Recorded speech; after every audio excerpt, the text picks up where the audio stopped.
Τι θα ξεκινήσουμε τώρα, θα πούμε κάτι συγκεκριμένο ή θα πούμε μαλακίες? Το πρώτο είναι αυτό τώρα. Πρέπει να πούμε τι, πώς και γιατί. Για φέρε το πακέτο. Καλό, καλά το βλάω. Το πακέτο σου, όχι ρε. Ωραία. Έχω διάφορα θέματα. Πού τα βγάλεις αυτό την πία, για πες μας. Σε ένα τέτοιο. Σε ένα home εκτυπωτή που έχω στο σπίτι. Σοβαρά μιλάς. Δεν τα βγάλεις στο μαγαζί. Όχι, αυτό το βράδυ τα Ωραίος δούλεψα. τρόπος, Αφού παιδιά. δεν ήμουν στο μαγαζί. Ωραία. Ήρθα νωρίς για να κάνω τη δουλειά. Δηλαδή δεν πας κάθε μέρα στο μαγαζί. Πάω, κάθε μέρα πάω και πολλές φορές πάω και εκτός ωραρίου. Οπότε... Εγώ τα έκανα μικρός αυτά, παλιά. Τώρα μεγάλωσα. Τώρα μεγάλωσα και δεν κάνω πια. Όχι, εντάξει, να σου πω τώρα, εγώ δεν έχω και πολλές υποχρεώσεις τύπου, ξέρεις, γυναίκες, εντάξει, παιδιά, έχω, αλλά είναι μεγάλα, οπότε είμαι μόνος μου, κάνω την κουστάρα. Καλά, ούτε εγώ έχω υποχρεώσεις, απλά δεν θέλω να πηγαίνω, ρε φίλε. Δηλαδή, εντάξει, τέλος. Πήγα όσο πήγαμε.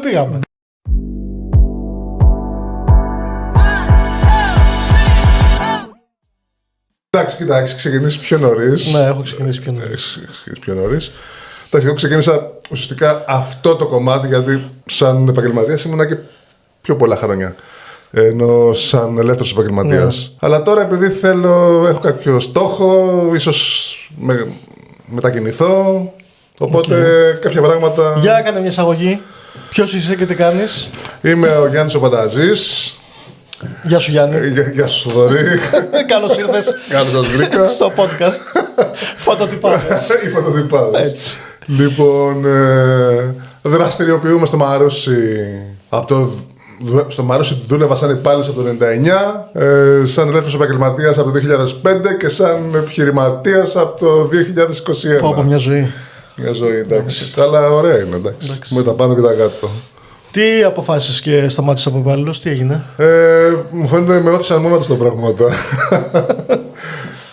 Κοίτα, εγώ δεν είχα, να σου πω την αλήθεια, δούλευα κάπου, έπαιρνα ένα σχετικά καλό μισθό, δούλευα και παράλληλα, κέρδιζα παραπάνω λεφτά. Κλασικά. Από το παράλληλο. Έτσι γίνεται. Λοιπόν, και... Βέβαια, παρένθεση, σε μένα έχει γίνει το ανάποδο. Ναι. Εγώ έβγαζα πιο καλά λεφτά σαν υπάλληλος παρά σαν το παράλληλο που είχα, αλλά δεν έχει σημασία. Αυτά θα τα πούμε αργότερα, γιατί έχει ενδιαφέρον. Όχι, ρε παιδιά, εισαγωγή έτσι να μας μάθει ο κόσμος. Λοιπόν, κάποια στιγμή ήρθαν τα πράγματα έτσι, οι συνθήκες γενικά στη δουλειά, συνέβησαν και διάφορα πράγματα στη ζωή μου που με όθησαν στο να θέλω να κλείσω όλους τους κύκλους και να ξεκινήσω καινούριους. Οπότε το πήρα απόφαση και από τη στιγμή που το πήρα απόφαση, μέχρι να το κάνω πέρασαν 4-5 χρόνια, γιατί και οι συνθήκες δεν ήταν κατάλληλες οικονομικές γενικά. Αλλά με όθησαν τα πράγματα. Μια χαρά. Εσύ? Εγώ καλά είμαι, Θοδωρής. Είμαι ο Θοδωρής και είμαι καλά. Εσύ πώς ξεκίνησες? Κοίτα δεις. Εγώ μάλλον δεν είχα επιλογή στο να μην ξεκινήσω. Γιατί είμαι τέταρτη γενιά. Οπότε όσο θυμάμαι τον εαυτό μου, μπαίνω έβγαινα στο τυπογραφείο του πατέρα μου. Το οποίο ήταν? Στην Κηφισιά εγώ το γνώρισα. Γιατί ξεκίνησε από το Κολονάκι, πήγε στους Απελοκήπους, μετά πήγε στην Κηφισιά, μετά για ένα πολύ μικρό διάστημα πήγε στη Μαλακάσα. Έχουμε περάσει διάφορα τέλος πάντων σενάρια. Από ποια περίοδο, δηλαδή πότε ξεκίνησε? Ο προπάπους μου, ο Ανδρέας Μπούκουρης, το ξεκίνησε το 1905. Ω μάλακα. 120 χρόνια έχω στις πλάτες μου. Εντάξει. Οπότε δεν είχα επιλογή. Σωστός. Βέβαια δεν είχα επιλογή. Θα μπορούσα να κάνω ό,τι ήθελα. Όπως κάθε άνθρωπος έχει την επιλογή να κάνει ό,τι θέλει. Απλά επειδή και σε εμάς προκύψανε κάποια θέματα. Δηλαδή ο μπαμπάς μου διαγνώστηκε με μια περίεργη. Τέλος πάντων, είχαν πετύχει καρκίνο στο κεφάλι και θα πέθανε. Και εκείνη η περίοδο ο αδερφός μου στο εξωτερικό. Είπα θα μείνω εγώ πίσω να στηρίξω που λίγο πολύ ήξερα κάποια πράγματα. 16 χρόνια ήμουν τότε. Τελικά ούτε ο μπαμπάς μου πέθανε, ούτε ο αδερφός μου σπούδασε. Εντάξει. Όλα καλά. Ναι. Η ζωή έκανε τα δικά της. Ναι. Οπότε βρέθηκα εγώ στο τυπογραφείο, μετά ήρθε η κρίση.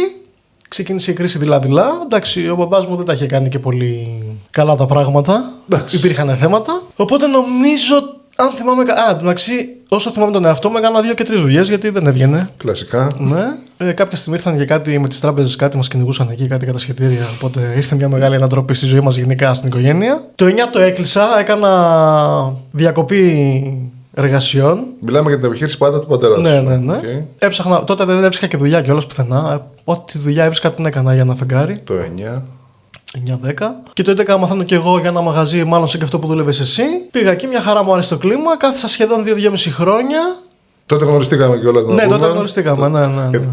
Εγώ δούλευα τότε ως ελεύθερος επαγγελματίας. χοντρικής φραγίδας. Ναι. Εσύ δούλευες σαν υπάλληλος εκεί, οπότε. Και έτσι έγινε το ταραβέ η γνωριμία. Είναι η συνεννόηση. Ναι. Ποιος θα το ξέρει. Μια τέτοια συνεργασία που θα γινόταν αργότερα. Πολλά πράγματα που θα τα πούμε. Πάντως τίποτα δεν είναι τυχαίο, εγώ το πιστεύω αυτό. Σίγουρα. Λοιπόν, και δούλευα εκεί, άλλαξαν κάποιες συγκυρίες. Εγώ δεν είχα στο μυαλό μου να ξανανοίξω μαγαζί, αλλά με όθησαν οι καταστάσεις. Και το αστείο είναι ότι εγώ, επειδή δεν έφυγα με καλούς όρους από εκεί, μπράβο, ψάχνω τη λέξη, άνοιξα απέναντι. Αν είχε, θα άνοιγα δίπλα. Αλλά τέλος πάντων, ναι. Θα έλεγα τώρα δεν μπορώ, γιατί θα μας κόψουν στο. Τολμηρός, αλλά οκ, εντάξει. Ναι, και ευτυχώς πήγε καλά. Και τώρα έχω πάρει μεγάλο κομμάτι, ρε παιδί μου, από την αγορά. Γιατί εγώ όταν ξεκίνησα το μαζί, ήμασταν άλλοι 17 σε μια ακτίνα πολύ κοντινή. Και τώρα είμαστε 2-3. Ναι. Αλλά δόξα τω Θεώ, καλά. Αλλά το δούλεψα. Αυτό είναι ένα άλλο θέμα το οποίο θα το συζητήσουμε και αυτό έχει πάρα πολύ ενδιαφέρον. Και ταλαιπωρήθηκες κιόλας. Ποιος δεν ταλαιπωρείται, ρε φίλε? Εντάξει, εγώ να σου πω ότι δεν ταλαιπωρήθηκα τόσο πολύ όσο εσύ. Εντάξει, δεν καταλαβαίνω τώρα πώς το εννοείς. Οικονομικά θέλω να πω. Α, ναι, οικονομικά ζοριστικά πολύ. Γιατί εσύ κάνεις το λάθος. Έχω τόσα στην τσέπη μου, τα βάζω όλα και περιμένω να εισπράξω για να ξεπληρώσω. Το οποίο αυτό είναι. Τελικά είναι καταστροφικό. Εντάξει, εμένα σε καλό μου βγήκε. Ναι, αλλά αγχώθηκα. Δηλαδή πέρασε μια περίοδο. Εμένα μου βγήκε σε καλό, αλλά εγώ μπορούσα να το διαχειριστώ. Ναι. Γιατί παίζει και αυτό ρόλο. Γιατί υπάρχουν άνθρωποι που δεν μπορούν. Ναι. Πελαγών. Όχι, εγώ μπορούσα να το χειριστώ. Το πιο αστείο βέβαια στην υπόθεση, που είχα να το λέω. Ανοίγω το μαγαζί στην αρχή μόνος μου και μετά παίρνω μια υπάλληλο part-time. Δούλευε 6 hour. Και δεν είναι ότι δεν την πλήρωνα. Την πλήρωνα συστηματικά ότι είχαμε κανονίσει. Κάποια στιγμή λοιπόν θα την καθυστερούσα 3 μέρες. Ήταν Παρασκευή και θα της έλεγα θα την πληρώσω Δευτέρα. Και μου έκανε μανούρα και σαν δικαιολογία μου είπε να μην παίρνω μηχανήματα, να μην αγοράζω εξοπλισμό για να στήσω την επιχείρησή μου και να την πληρώνω στην ώρα της. Να είναι καλά εκεί που είναι. Δεν έχω κάτι προφανώς μαζί της. Το αναφέρεις σαν μια δυσκολία. Σαν μια δυσκολία, ναι, που έπρεπε να χειριστώ και αυτό γιατί δεν το περίμενα. Μου ήρθε το ρονοκατέβατο. Λέω, ζει μαζί μου την ανάπτυξη, μαζί θα τρώμε ψωμί εδώ. Ναι. Το νιώσα σαν μαχαιριά στην πλάτη, ρε παιδί. Εντάξει, ξέρεις, όλα είναι ένα μάθημα και να κάνω και. Εντάξει, εμένα κάτι τέτοιες περιπτώσεις θα με έκαναν να αξιολογώ καλύτερα τους ανθρώπους, ας πούμε. Όλα είναι ένα μάθημα. Θα τα λέμε και αυτά. Όχι, να είναι καλά εκεί που είναι κοπέλα, μια χαρά. Όλοι μας έχουν προσφέρει κάτι με τον τρόπο τους. Έτσι. Αυτό. Αρκεί να θες να το δεις. Ναι, αρκεί να είσαι ανοιχτός. Γιατί μερικές φορές μας κάνει και εγωισμός. Ναι. Και δεν θέλουμε να παραδεχτούμε να δούμε πράγματα. Ακόμα και συνήθως αν είναι εις βάρος μας. Ναι, αλλά εντάξει, μου φαίνεται αν μπει σε αυτό το καλούπι, δηλαδή αν μπει σε αυτή την πορεία, μετά τα πράγματα ανοίγονται μόνα. Δηλαδή το καταλαβαίνεις, ας πούμε. Εντάξει, εκτός και αν φες και ένα χοντρό χτύπημα εκεί που δεν το περιμένεις, αλλά είναι όμως το παιχνίδι. Και όπως έλεγε και ο Σιλβέστερ Σταλόνε, κάποιες στιγμές πρέπει να δείξεις από ότι είσαι φτιαγμένος. Από έλεγε στο Ροκί. Ναι. Φοβερή και η ιστορία του, έτσι. Έχει περάσει και αυτό στα διάφορα. Λοιπόν, οπότε και ανοίγεις το 2011. Όχι. Το 2000. Νομίζω το 2013 ήταν, το Φεβρουάριο του 2013. Ναι, το 2013. Ναι. Τι να σου πω τώρα, εμπειρίες που έχω. Να έρχεται η ΔΕΗ να μου κόβει το ρεύμα γιατί. Αυτό. Είσαι τώρα σε ποιο μήνα έργα δουλειάς? Που έρχεται η ΔΕΗ. Ναι. Δεν ξέρω, δεν θυμάμαι. Ξέρω εγώ, 8 μήνες, 9 μήνες. Έχω μαζέψει ένα υπόλοιπο 8.000. Προφανώς τα έχεις αφήσει όλα απλήρωτα. Ναι, γιατί δεν είχα. Γιατί είχα βάλει, φαντάσου, δόσεις για τον εξοπλισμό γύρω στα 3.500-4.000 το μήνα. Και ενίκιο 1.500 ευρώ. Ναι. Δηλαδή με το καλημέρα σας ήθελα 5.000 πρώτη του μήνα. Μόνο για να μπορώ να έχω μαγαζί. Κατάλαβα τι λες. Και ξαφνικά μπαίνει ένας νεαρός, ήταν, δεν θυμάμαι. Πού ήταν στην ηλικία μου τότε. Ναι, γεια σας, λέει, πού είναι το ρολόι, λέω εκεί. Πάπα, ανοίγεται τέτοιο, πάπα, μου το κόβει. Τι κάνεις, ρε, του λέω. Μου λέει αυτή την εντολή έχω. Του λέω, σε παρακαλώ, μην αυτό, τέλος πάντων το ξανασυνδέει. Μου λέει, μου λέει, στο συνδέω. Δεν σου βάζω, λέει όμως σφραγίδα. Πήγαινε στη ΔΕΗ, έκανε διακονισμό. Εγώ είμαι στην περιοχή, λέει, ξέρω, θα έρθω να σου φτιάξω. Και όντως πήγα καπάκι, δανείστηκα λεφτά, έκανα διακανονισμό και μετά είχα κι άλλο θέμα. Μετά είχα μου κατασχέσαν τους λογαριασμούς. Άλλο show εκεί. Αυτό έγινε αρκετά μετά, γιατί είχα αφήσει ΦΠΑ πλήρωτα. Και ξυπνάω ένα πρωί και βλέπω στην Εθνική μείον 9.000. Λέω, τι είναι αυτό τώρα. Πάω στην Εθνική Έντρομος. Ναι, σοκ. Μου λέει από την εφορία, λες έχουν κάνει κατάσχεση. Εντάξει, και αυτά ήταν πρωτόγνωρα για μένα. Εγώ δεν τα ήξερα αυτά τα πράγματα. Ήταν μαθήματα. Ναι. Τι να κάνω. Ευτυχώς από κάτι πληρωμές εκείνο το μήνα είχα μαζέψει 4.500 στο λογαριασμό που δεν μπορούσα να τα πάρω. Οπότε πάω μετά από κάνα μήνα στην Εθνική, βρίσκω τον διευθυντή. Γιατί άκου τώρα ένα παράδοξο. Σου κάνουν κατάσχεση, μπορεί να έχεις λεφτά μέσα, δεν στα τραβάει όμως ο φορέας που σου έχει κάνει την κατάσχεση. Ναι. Οπότε είναι εκεί κολλημένο, ας πούμε. Και η κατάσχεση και λεφτά που δεν μπορείς να εκμεταλλευτείς. Ένα τίποτα. Ελλάδα, κλασικά. Στον αέρα. Πάω και του λέω: Δεν μπορεί, του λέω μια λύση, του λέω να βρούμε κάτι. Και με παίρνει την άλλη μέρα τηλέφωνο, μου λέει: Λέτε από εδώ, βρήκε έναν τρόπο και μετέφερε τα λεφτά που ήταν στο λογαριασμό που ήταν κλειδωμένα, τα μετέφερε στον φορέα που μου είχε κάνει την κατάσχεση. Οπότε πήρα εγώ αυτό το χαρτί, πήγα στο φορέα και το έδωσα σαν προκαταβολή και έκανα και ρύθμιση. Okay. Και μετά από νομίζω 3 εβδομάδες μου άρανε την κατάσχεση. Έχω περάσει διάφορα, αλλά όλα αυτά είναι μαθήματα όπως λες. Ναι, και θέλει και ξέρεις καμιά φορά και λίγο ευρηματικότητα και λίγο. Και δόξα τω Θεώ να λέμε. Γιατί... να κινηθείς στο σύστημα. Okay. Και τώρα είσαι. Έχεις μετακομίσει από εκεί που Ναι, ήμουνα 5 χρόνια εκεί σε ένα σημείο. Μετά μετακόμισα σε ένα λίγο καλύτερο σημείο. Στη Νέα Ερυθρέα πάντα. Νέα Ερυθρέα είμαι εγώ. Deep Print. Καλά, ας δείτε. Deep Print. Όχι, θα δουν και το από κάτω. Ναι, θα δουν τους χορηγούς. Μέγας χορηγός. Pan Copy και Deep Print. Λοιπόν. Ναι. Οι φωτοτυπάδες. Powered by Deep Print και Pan Copy. Όχι, Pan Copy και Deep Print. Για να μην τσακωθούμε κιόλας. Ποιος θα είναι πρώτος. Αρκεί να φαίνεται το logo. Ναι. Τεράστιο. Pan Copy. Και στην γωνία έκανε Deep Print. Και μετακόμισα. Αυτό είναι το παράδοξο. Με λίγο μεγαλύτερο ενοίκιο. Αλλά η διαφορά που ήρθε στα νούμερα ήταν εξωπραγματική. Μιλάμε, ήταν απέναντι ουσιαστικά. Απλώς το ένα είναι... Φαντάζω στα χαρτιά το ένα είναι 66, Ελευθερίου Βενιζέλου 66 και το άλλο είναι Ελευθερίου Βενιζέλου 65. Ναι, ακριβώς απέναντι. Αφού όταν ήταν να κάνουμε τη μετακόμιση, ρωτάω τον λογιστή τι θα κάνουμε, του λέω. Γιατί ούτε καν φορτηγό δεν πήρα. Μου λέει κάτσε να ρωτήσω, μου λέει με έναν γνωστό του στην εφορία, λέει νομίζω ότι δελτίο δεν κόψαμε. Ναι. Επειδή ήταν απέναντι. Okay. Ναι, και έκτοτε απογειώθηκε η φάση. Παίζει πάρα πολύ σημαντικό ρόλο ότι έχω βρει και καλά παιδιά. Αυτό είναι το Α και το Μ. Και αυτό πρέπει να το αναπτύξουμε κάποια στιγμή. Αυτό έχει άλλο κομμάτι. Ναι. Αυτό είναι ξεχωριστό. Βέβαια, podcast. δεν σου κρύβω ότι μετά από τόσα χρόνια έχω καταλάβει, γιατί έχω και άλλους ανθρώπους που έχουν μαγαζιά, ότι παίζει ρόλο και τι άνθρωπος είσαι εσύ. Αυτό είναι ναι. Δηλαδή, αν είσαι εγωκεντρικός, είναι λίγο δύσκολα τα πράγματα. Ναι. Νομίζω ότι. Αν είσαι ανθρωποκεντρικός, είναι πιο εύκολα τα πράγματα. Θα σου πω κάτι. Άκουγα πρόσφατα ένα podcast που μίλαγε ένας καπετάνιος. Καπετάνιος. Δηλαδή σε καράβι. Είναι αυτός που ανεβάζει τα βίντεο. Όχι αυτός. Είναι. Ουσιαστικά ήταν φιλοξενούμενος σε ένα podcast. Οι ζωές των άλλων. Για όποιον θέλει να το δει. Υπάρχει στο Spotify. Πολύ καλό. Ήταν με το συγκεκριμένο καπετάνιο. Και είχε κάποια χαρακτηριστικά τα οποία ήταν, ρε παιδί μου, πώς να σου το πω. Καπετάνιος. Είσαι δηλαδή πάνω απ' όλα, φροντίζεις για όλα, παίρνεις την ευθύνη για όλα. Και αυτό πολύ σημαντικό. Έτσι. Και το καράβι πρέπει να πηγαίνει με βάση συγκεκριμένες καταστάσεις. Αν είσαι όπως πρέπει, ξέρεις να διαλέγεις τον κόσμο σου, βασικά θα ζεις και με αυτόν. Δεν είναι ότι. Μα γίνεται η οικογένειά σου το έχεις ανθρώπους τους οποίους θα τους έχεις δίπλα σου, θα μιλάς, θα πείτε καμιά φορά και τα προσωπικά σας. Δηλαδή δεν είναι. Πολλές φορές στις μικρές επιχειρήσεις δεν είναι τόσο απλό το πράγμα.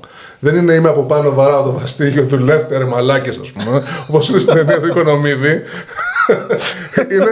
Και όλοι αυτοί οι άνθρωποι θα κάνουν και λάθη.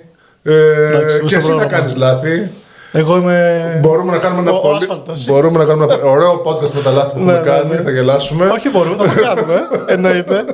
Λοιπόν, είναι αυτό που λένε το ψάρι βρωμάει το κεφάλι. Σύμφωνα. Εγώ το ζω αυτό. Δεν έχουμε να πούμε κάτι άλλο. Ό,τι λάθη κάνεις βαραίνουν εσένα. Εντάξει, σε αυτό το θέμα πάνω, αλλά λίγο διαφορετικό. Ο κόσμος δεν καταλαβαίνει, κυρίως αυτοί που έχουν μαγαζιά επιχειρήσεις με κόσμο, ότι το κλίμα που υπάρχει μέσα σε μια επιχείρηση το εισπράττει ο πελάτης. 100%. Οπότε, αν έχεις καλό κλίμα, μπορεί να σε απεγειώσει, ή αν έχεις κακό κλίμα, μπορεί να σε θάψει. Είναι αυτό που λένε ότι τα μαγαζιά γενικά τα κάνουν οι άνθρωποι. Τελεία και παύλα. Δηλαδή, δεν ξέρω. Ναι. Ίσως είναι και κάποιοι άνθρωποι που αντιλαμβάνουν την ενέργεια του χώρου παραπάνω από κάποιους άλλους. Και κάποιοι απλώς θέλουν να έρθουν να κάνουν τη δουλειά τους και να φύγουν. Εγώ έχω υπάρξει πελάτη σε μαγαζί που μπήκα, βγήκα και το διαγράψα. Ναι. Είναι μαγαζιά που πας, ας πούμε, μπορεί να πας να φας, να κάνεις οτιδήποτε, αλλά να μην σου μείνει και να μην σου αποτυπωθεί στο μυαλό. Εντάξει, αυτό που λένε. Αυτά τα άπιαστα. Ναι. Αυτό που λένε καμιά φορά ότι ο άλλος μπορεί να μην ξεχάσει τι σου είπα, αλλά δεν θα ξεχάσει ποτέ πώς έκανε να νιώσεις. Ισχύει ακριβώς και για τα μαγαζιά. Όταν ξεκινήσαμε το TNT Search με τη Θάλια, τότε ψαχνόμουν ακόμα. Είχα κολλήσει με τα Fruit of the Loom, τα μπλουζάκια. Ναι. Πάμε σε έναν που ήταν αντιπρόσωπος να πάρουμε την πρώτη μας παραγγελία. Μπαίνουμε στο μαγαζί. Ήταν μια κοπελίτσα εκεί να μας εξυπηρετήσει μια χαρά. Και ξαφνικά έρχεται ο ίδιος, ο επιχειρηματίας. Και τη χώνει κάτι γκάζια άνευ προηγουμένου. Δεν καταλάβαμε από πού προήρθε όλο αυτό. Αν δεν είχε εκδοθεί το τιμολόγιο, θα έφευγα. Πήρα τα πράγματα μόνο γιατί δεν ήθελα να ακυρώσω την παραγγελία που ήταν ήδη να μας την παραδώσουν, ας πούμε. Και φυσικά δεν ξαναπήγα. Έτσι. Ναι, οκ. Και μετά βρήκα έναν άλλον από σύσταση, ο οποίος είναι. Τι να σου πω τώρα, δηλαδή. Άμα ήμασταν πιο κοντά, μπορεί να γινόμασταν και φίλοι. Τέτοια φάση. Okay. Τώρα μου θυμίζει ένα περιστατικό πρόσφατο, ας πούμε. Είμαι σε ένα βεζινάδικο, έχω πάει κάπου στον Οροπό, έχω πιει καφέ και επιστρέφω και έχω μείνει. Είμαι ίσα να γυρίσω σε ένα βεζινάδικο για να γυρίσω πίσω. Και πάω να βάλω βενζίνη και είναι τώρα ο ιδιοκτήτης, δεν ξέρω τι μανούρα έχει παιχτεί στο βεζινάδικο και να φωνάζει στους υπαλλήλους που είχαν κρυφτεί μέσα.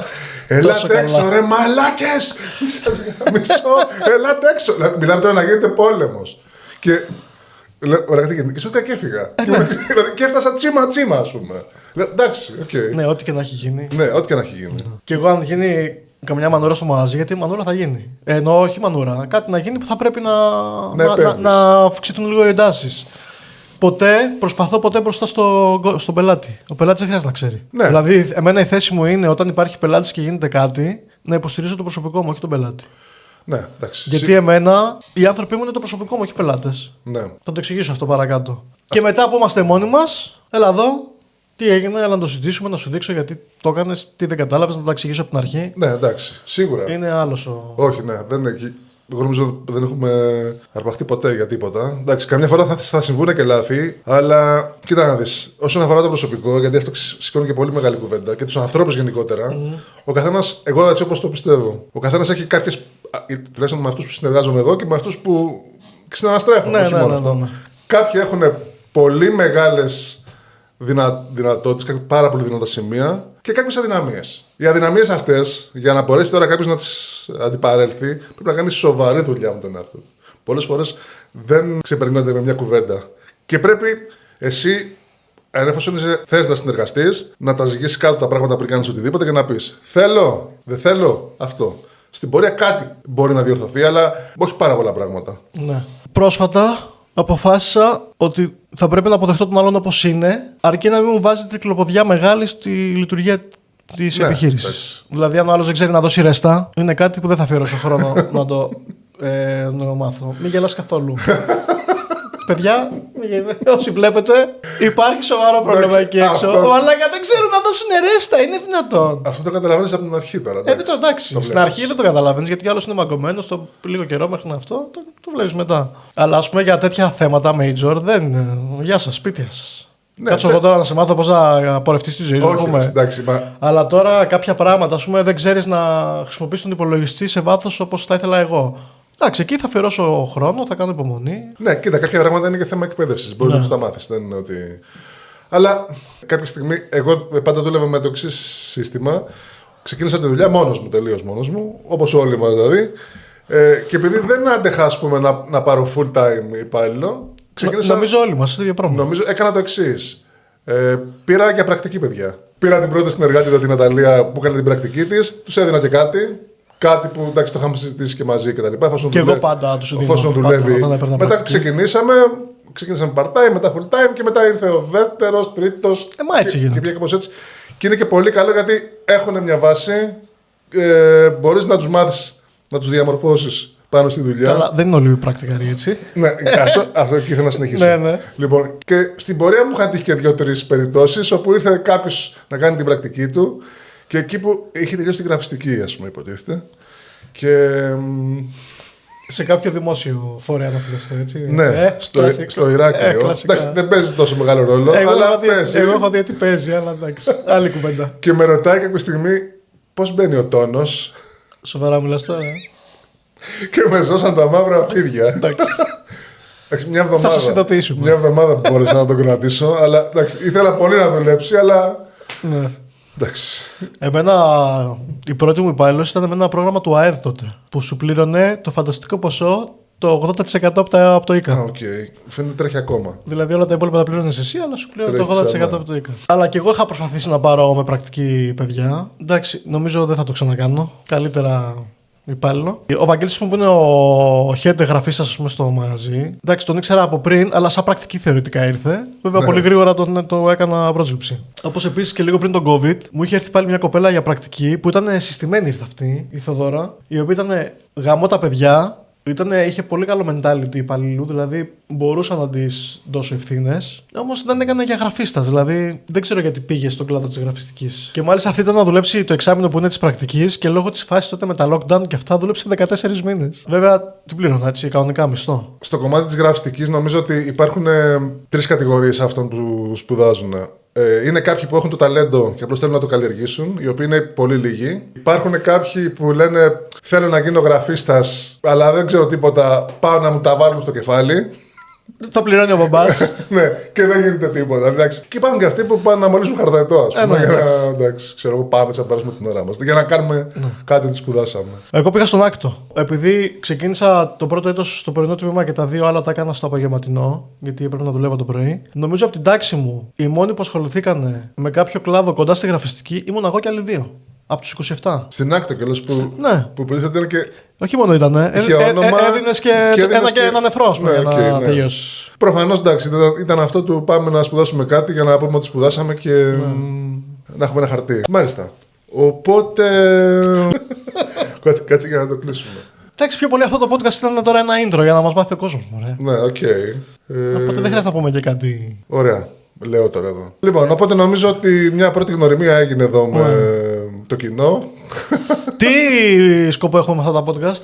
Θα κάνουμε αυτό και θα μας ξεχάσετε ή θα προσπαθήσουμε να κάνουμε μια σειρά? Θα κάνουμε μια σειρά, τουλάχιστον ένα podcast την εβδομάδα. Ωραία. Θεματολογία. Θεματολογία θα είναι λίγο εκπαιδευτική, θα είναι λίγο αστεία περιστατικά από το φωτοτυπίο, αυτό που μας αρέσουν δηλαδή να λέμε. Λίγα κομμάτια business έτσι πάνω στο κομμάτι μας. Κάποιες συμβουλές για νέους που θέλουν να ασχοληθούν με αυτό. Πληροφορίες για εξοπλισμούς, δηλαδή και οτιδήποτε μπορεί να βοηθήσει τους νέους που θέλουν να μπουν στο χώρο. Μια ερώτηση. Αξίζει να ασχοληθεί, πριν κλείσουμε, αξίζει να ασχοληθεί κάποιος με αυτή τη δουλειά? Ναι, αξίζει. Αξίζει. Δεν το λες και πολύ σοϊρά. Όχι, θα σου πω. Σκέφτομαι τι πρέπει να έχει σαν εφόδια για να αξίζει. Αυτό θα το συζητήσουμε. Ναι, δηλαδή γιατί αν κάποιος πει, ωραία, εμένα ο μπας μου δίνει 50.000 και θα ανοίξω ένα φωτοτυπίο, δεν ξέρω αν αξίζει. Και είπα να τα κάψεις. Ναι, καλύτερα να κάνει κάτι άλλο, ας πούμε. Όχι. Και μπορείς να στηθείς και με λιγότερα χρήματα και αυτά θα τα πούμε. Τυχαίο το παράδειγμα. Ναι, εντάξει. Τώρα, αν πεις ότι εγώ γουστάρω, ρε παιδί μου, και θέλω να το κάνω, θέλω να το κάνω. Με βλέπεις και με ένα ερωτηματικό, γιατί υπάρχουν. Μάλλον, για να ξεκινήσει ένα φωτοτυπικό θέλει ένα συγκεκριμένο budget, εγώ πιστεύω. Αλλά υπάρχουν και επιχειρήσεις, μπορείς να τα ξεκινήσεις με πολύ λιγότερο budget. Μόνο αυτό είναι ο ενδιασμός μου. Αλλά ότι αξίζει, αξίζει. Εντάξει, το budget είναι και λίγο ελαστικό, ναι. Με την έννοια ότι μπορείς να πάρεις κάποια στάνταρ μηχανήματα και μπορείς και να δουλέψεις και outsourcing. Ναι. Να δίνεις πράγματα έξω, το οποίο είναι πιο πονοκέφαλος βέβαια. Και θα το εξηγήσουμε γιατί. Το καλό στον κλάδο είναι ότι μπορείς να βρεις από μεταχειρισμένο πεθαμένο με φθηνό κόστος μέχρι καινούριο. Και μπορείς να παρέχεις και κάποιες υπηρεσίες, ας πούμε, οι οποίες δεν θέλουν και κανέναν σοβαρό εξοπλισμό. Ναι. Όπως είναι όλα στο βασικό, το scanning, ας πούμε. Ναι. Υπηρεσίες που είναι επεξεργασία. Αν είσαι γραφίστας, μπορείς να δουλεύεις και το κομμάτι αυτό παράλληλα. Εντάξει, βέβαια. Red flag πια η γραφιστική με όλα αυτά που γίνονται. Εμείς βλέπουμε ότι πεθαίνει σιγά ο κλάδος. Θα το συζητήσουμε και αυτό. Με τα AI. Και αυτό έχει ενδιαφέρον. Ναι. Νομίζω ότι εντάξει, πρέπει να υπάρξει ένα adapt που λέμε, μια προσαρμογή. Ναι. Αν το χρησιμοποιείς σαν εργαλείο, γιατί κάποτε φαντάζομαι ότι ήταν μια απλή φωτογραφία. Μετά βγήκε το Photoshop και λίγο τα πειράζαμε. Κάνανε διάφορα. Ενσωματώθηκε όμως το Photoshop. Ναι. Νομίζω ότι την ανθρώπινη κρίση δεν θα μπορεί κανείς να αντικαταστήσει. Ναι, ισχύει. Οπότε ας τελειώσουμε με αυτό. Σαν θετικό. Θέμα για το επόμενο, ξέρουμε. Για να τους κρατάμε έτσι σε. Θέμα για το επόμενο.